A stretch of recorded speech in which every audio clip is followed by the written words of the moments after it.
వైకాపా నుంచి మొయినుద్దీన్ గారు ఉన్నారు, వారితో మాట్లాడదాం. మొయినుద్దీన్ గారు, గుడ్ ఈవినింగ్ అండి. Good evening sir. సో మొదటి అంశం, ఇప్పుడు కూటమిలో మనం 3 అంశాలు ప్రధానం తీసుకున్నాం. మొదటి అంశం జగన్ గారి పర్యటన ఎలా సాగింది, ఎలా సాగుతుంది, శ్రీకాకుళం ఆయన పర్యటన, సీదిరి అప్పలరాజు గారిని వారితో ములాఖాత్ అవుదామని చెప్పేసి వారు ఏ విధంగా వెళ్తారు, ఏమి ఇండికేషన్ ఇస్తున్నారంటూ ఇటు కూటమి పార్టీలు కూడా జగన్మోహన్ రెడ్డి గారిని విమర్శిస్తూ ఉన్నాయి. అంటే జన సందోహం మరి స్వచ్ఛందంగా వచ్చిందని కొందరంటే తరలించారని మరికొందరు అంటున్నారు, మీరేం చెప్తారు? సార్ బ్రహ్మాండ సార్, మీకు రాజు న్యూస్ ప్రేక్షకులకు డిబేట్ ఉన్న పెద్దలకు నమస్కారాలు సార్. జగన్మోహన్ రెడ్డి గారి పర్యటనలకు పిలవాల్సిన అవసరం లేదు, పిలుపు ఇవ్వాల్సిన అవసరం అంతకంటే లేదు సార్. జగన్మోహన్ రెడ్డి గారు వస్తున్నారు, నెల్లూరుకు వస్తున్నారంటే జన సముద్రం నెల్లూరు మారిపోతుంది. చిత్తూరు వెళ్తున్నారంటే చిత్తూరు అదే పరిస్థితి, కడప వెళ్తున్నారంటే అదే పరిస్థితి. జగన్మోహన్ రెడ్డి ఎక్కడ అడుగు పెట్టినా కూడా అభిమానులు, కార్యకర్తలు, నాయకులు అంటే పార్టీకి అభిమానించే వాళ్ళు కూడా వెళ్ళిపోతున్నారు సార్. అది ఒక జన సముద్రంలో కనపడతా ఉంటుంది. అయితే దీన్ని ఓరవలేక ఈ రోజు ఈ కూటమి నాయకులు ఈ ఎల్లో మీడియా చేసే ప్రచారాన్ని తట్టుకోలేకపోతున్నారు. ఎందుకంటే సార్, ఒక నాయకుడు ఒక పరామర్శకి వెళ్తున్నప్పుడు అతన్ని చూసేదానికి అతనికి మద్దతుగా వేలాది మంది ప్రజలు, కార్యకర్తలు వస్తా ఉంటే అక్కడ పోలీసులు బ్యారికేడ్లు పెట్టి ఆపడం అవసరమా?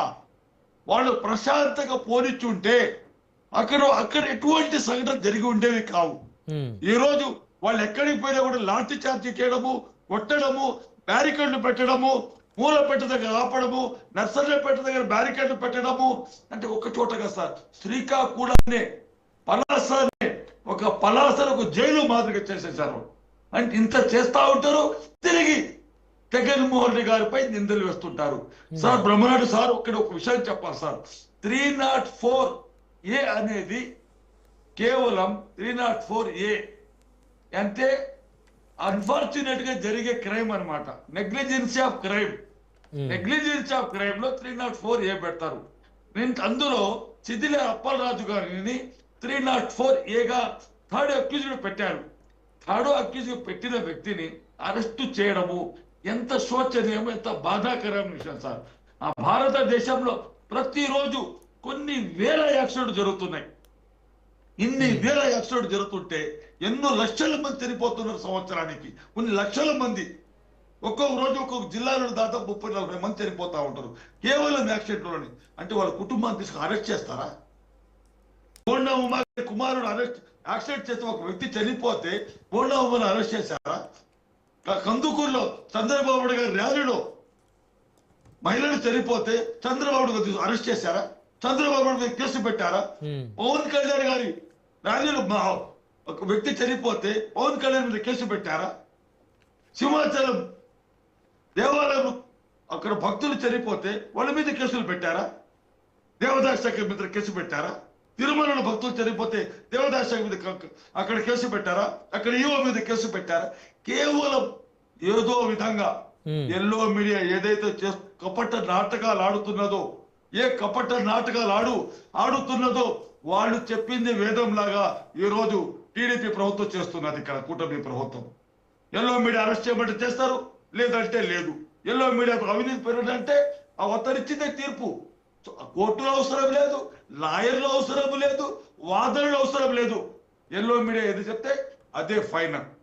జగన్మోహన్ రెడ్డి గారు ఈ యాక్సిడెంట్ గురించి ఎటువంటి మద్దతు ఇవ్వలేదు సార్.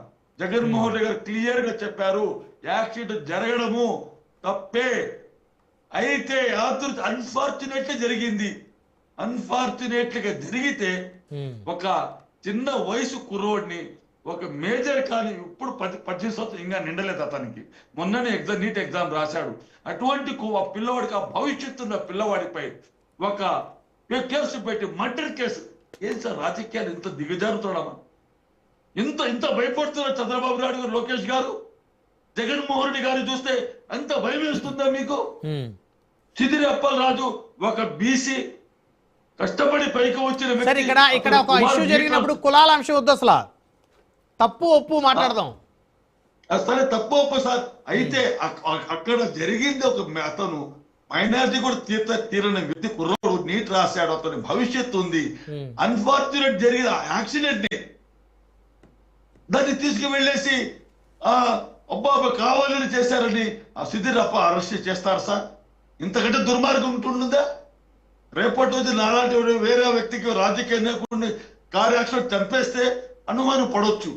అయ్యా ఇతను రాజకీయ నాయకుడు, ఇతను అధికార ప్రతినిధి, ఇతను ప్రధాన కార్యదర్శి, ఇతను మాజీ ఎమ్మెల్యే, ఇతను ఎమ్మెల్యే అని చెప్పొచ్చు. అవన్నీ వదిలేసి అతని మీద మర్డర్ కేసు పెట్టి కుమారుణ్ణి, కుటుంబాన్ని అందరిపైన కేసులు పెట్టేసి చేయడం అనేది దుర్మార్గం చర్య.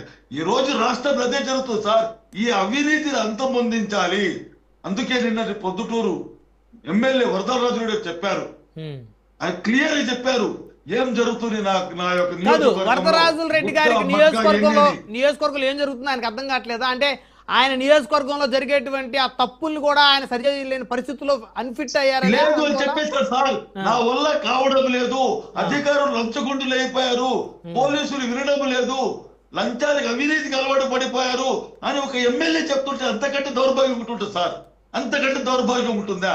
చంద్రబాబు నాయుడు పొద్దున్నేస్తే అబ్బా భయపెట్టేశారు, న్యూస్ వచ్చేసింది, బయట గడగడలాడారు ఎమ్మెల్యేలు అందరూ. అయిపోయింది ఈ రోజు ఎమ్మెల్యేల పని. వాళ్ళు కోపగించుకున్నారు, చంద్రబాబు సీరియస్ అయ్యారు. ఎవరి మీదే సీరియస్ అయ్యారు చంద్రబాబు నాయుడు గారు? మీరు ఎవరి మీదే సీరియస్? ఎన్ని డ్రామాలు ఎందుకు వస్తున్నారు? ఈ రోజు నెల్లూరు జిల్లాలో చూపిస్తా సార్. ఒక చెట్టు లేదు, ఒక పుట్ట లేదు, ఒక గుట్ట లేదు, అడవి అనేది లేదు. ఏమి పూర్తిగా శాంతంగా నాకేశారు సార్. పూర్తిగా నాకేశారు. అడిగితే కేసులు పెడతారా, కొడతారా, రౌడీజం చేస్తారా? ఎన్ని రోజులు జరుగుతుంది మీ రౌడీజం? ఎన్ని రోజులు జరుగుతుంది మీ అవినీతి? ఎన్ని రోజులు జరుగుతుంది మీ దోపిడీ? ఈ దోపిడీకి 2029లో తగిన విధంగా మీకు ఉంటుంది అనేది వైఎస్ఆర్సీపీ తరపు నుంచి చెప్తున్నా సార్ నేను. Right, 1 by 1 మాట్లాడదండి. డిబేట్ లో ఒక షార్ట్ బ్రేక్ తీసుకుందాం. బ్రేక్ తర్వాత మళ్ళీ డిబేట్ కంటిన్యూ చేద్దాం. చూస్తూనే ఉండండి.